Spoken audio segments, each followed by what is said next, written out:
Hey everyone, welcome back to my channel. You may call me Firedrake, and in this video I will be reviewing Cruel Summer Season 1 Episode 2, A Smashing Good Time. In my last review we went over the events that occurred the week of Jeanette's birthday in 1993, 1994, and 1995.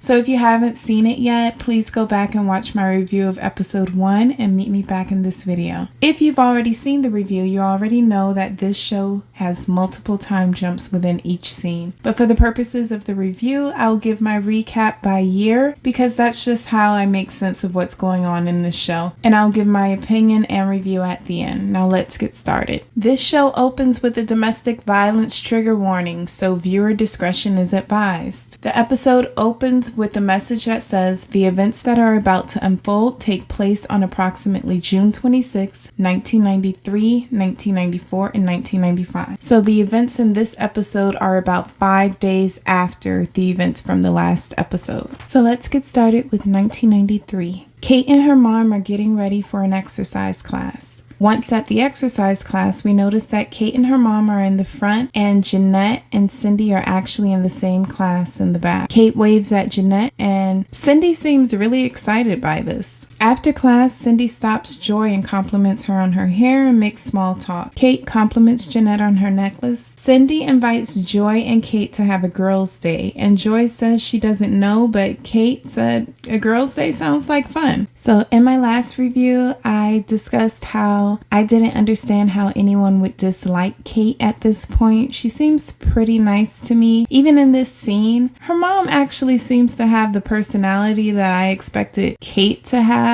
Her mom seems to be a bit of a snob, but Kate seems pretty cool. She waves at Jeanette while she's in the exercise class, and afterwards when Joy is trying to brush Cindy off, Kate was really polite and she was like, a girl's day sounds cool. She thinks Jeanette is sweet. She doesn't see anything wrong with hanging out with her. At least that's what it seems like for now. So I am really leaning towards being Team Kate at this point, but I'm going to continue to watch and see what happens because I know a lot of you out there are Team Jeanette. So I'm trying to watch and see what you're seeing, but so far I don't see anything wrong with Kate. I like her. So after the whole exercise scene, the next scene we see in 1993 is Kate walking down the stairs looking for her mom when she overhears Rod on the phone with Candace. And at this point, she assumes that Rod is cheating on her mom based on the conversation he's having. In the next scene, we see Joy getting ready for the garden club party while talking to Kate, going on and on about how she's the perfect trophy wife, but Kate is still wondering if Rod is cheating. As they leave for the garden party, they wave bye to Scott, the landscaper. Then we see Martin arriving at the garden party, and when he's introduced to Rod, he tells him he's a huge fan. Meanwhile, Ben is working as a waiter at the garden party, and we see him go into a convenience store to buy a bag of ice for the party. While in the store, he overhears Mallory, Jeanette, and Vince talking about filling water balloons to throw at the party. Ben walks over to them and he tells them that they should use shaving cream instead. So during the garden party, Joy and her friends are checking Martin out, and Kate comes over and interrupts and asks her mom if she can speak with her. And she basically lets her mom know that she feels like Rod is cheating and he's doing this with Candace. She just saw them walk off together. She can show her, and her mom brushes her off. Joy tells Kate that she's making things up and she will not stand there and listen to her. So Kate goes to investigate on her own,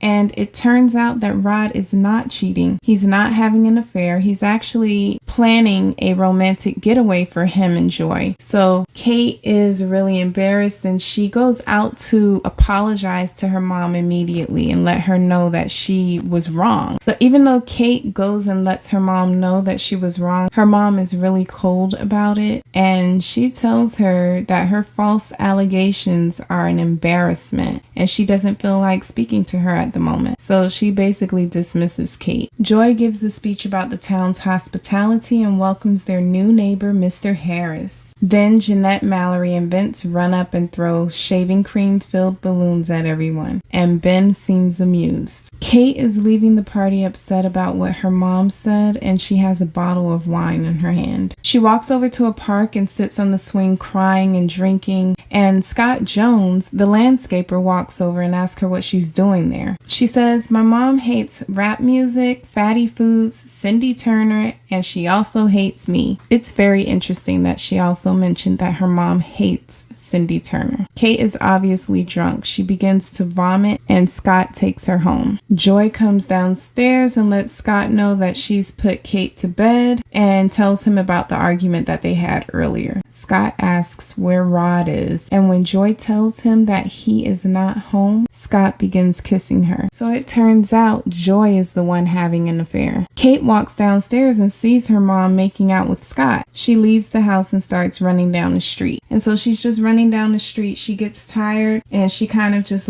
sits on the curb and starts crying in front of some house, and then a man walks up and asks if she's okay. She tells him she doesn't think so, and when he asks if there's anything he can do, she does tell him, "No, I don't know you." But he introduced himself, and guess who it is? It's Martin. So this is how Kate and Martin meet, and I think this is really unfortunate knowing what happens between them later, because if it weren't for the fight that she had with her mom, they may not have met this way. 1994 opens with Joy telling Kate that Jamie and her friends are coming by and she should at least put on some earrings. We know that this is after Kate has been rescued because her ear piercings have now closed, and I think it's pretty ridiculous that Joy is concerned about her daughter having earrings on for company, especially since it's just her friends and she's just been rescued from being kidnapped. Later in the day, we see Jamie walking into Kate's bathroom to find her in the bathtub fully dressed while her head and body is underwater. When he sees her, he kind of panics, but once he pulls her out of the tub, she tells him that she's just been thinking of all of the things that she missed over the past month. She asks him how he ended up dating Jeanette, and he tells her that one day he was putting up missing persons flyers and Jeanette offered to help. Then she just kept coming around. Kate tells Jamie that she heard that he hit Jeanette and she seems disappointed by this. She says, "Who are you?" And he replies, "Your boyfriend." You all know from my last review that I do not like Jamie. He was in Jeanette's bed telling her he loves her about a week ago. And then the next minute, he's punching Jeanette in the face. No questions asked. And now he's telling Kate he's her boyfriend again. This girl is trying to heal from trauma, but he has already decided for her that they are a couple again immediately after she's been rescued. Sorry, but this guy is giving real toxic vibes. And once again, just so you know, in this review as well, I do not like Jamie. Moving on.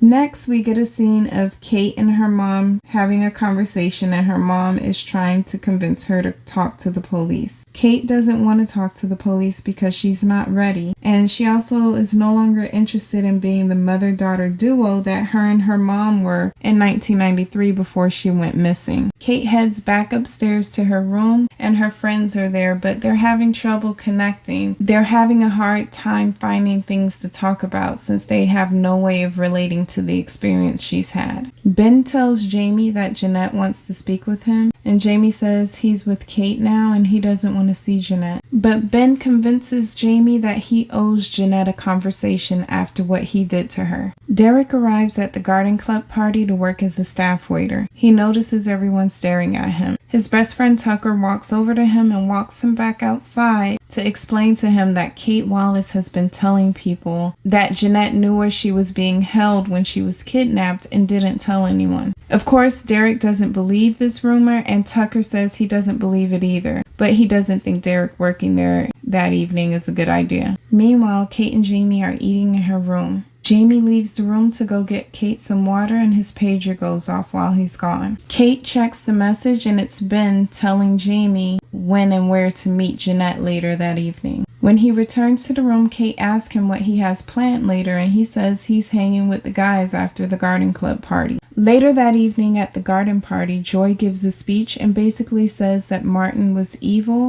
and she's glad that he's dead. Meanwhile, Kate is still at home and she logs into an abduction victim chat room online. Jamie meets with Jeanette after the garden party. Jeanette tells him that she didn't do the things that Kate says she did, and this is Kate's trauma talking. He asks Jeanette if she ever saw Kate during the time that she was abducted, and Jeanette says no. They start to make out. Jamie doesn't know that Kate followed him, and she sees them kissing. After seeing this, Kate goes directly to the police station to finally make her statement. She tells the police that Jeanette Turner saw her around December while she was being held captive. She tells them that she's 100% sure that Jeanette saw her. She pulls out Jeanette's necklace that she got for her birthday in 1993 and places it on the table and asks them how she would have Jeanette's necklace if Jeanette was never there. During this conversation, police ask Kate how well she knew Martin Harris before the abduction, and she tells them she didn't know him well at all. And that's where 1994 ends in this episode. Let's get into 1995. In 1995, it's dark and Kate is dancing outside in front of a truck. Someone is in the truck, but we can't see who it is. And this scene closes with Kate having a flashback to when she was being held captive. In the next scene from 1995, we see Kate eating a bowl of pineapples and milk at the table when her stepdad walks in. He asks her how her day was, and she shows him a new belly piercing. His response is, "Your body, your choice." He asks her how therapy went, and she tells him she skipped it because she's tired of talking about Martin and Jeanette. We get a scene in 1995 of Ben talking to Jeanette's lawyer about how he set up the meeting between her and Jamie the year before. And the lawyer asks if he thinks Kate is falsely accusing Jeanette, and he says he used to, but by the end of last summer, he doesn't know who to believe. Then she asks him if he blames Jeanette for what happened to him, and I'm wondering what happened to Ben. His response is yeah, he does blame Jeanette for whatever it was that happened to him. I guess we'll find out later. Meanwhile, Kate logs back into the victim survivor chat room and asks her cyber pen pal what she thinks will happen if people found out that she hasn't been completely honest. But we don't see the response. At the end of this episode, Kate and her family find out from the news that Jeanette is suing Kate for defamation of character. In this episode, we got to see a little more of Ben, and he seems cool. I like his character. He acknowledged Jeanette and her friends in the convenience store. I think Ben is also cool. I like the fact that when Jamie was going off about how he's not speaking to Jeanette and he's with Kate, Ben let him know, neither of us really know what happened. And you can't just throw this girl away after the last year that you've spent with her. I am also wondering what happened to Ben and why he blames Jeanette for it. So Joyce was kind of the villain in this episode. Between the way she treats Kate, the fact that she's cheating on her husband, and also the way that she talks about Cindy and the rest of Cindy's family, even Jeanette, it just makes Joy look really bad in my eyes. She's not one of my favorite characters, but she's not as bad as Jamie, so I can tolerate her. Anyways, I'm anxious to find out what will be revealed next, so I'll be right back with episode 3. I look forward to your comments on this. Thank you so much for watching, and if you enjoyed this review, please like and subscribe, and I'll see you all in the next video.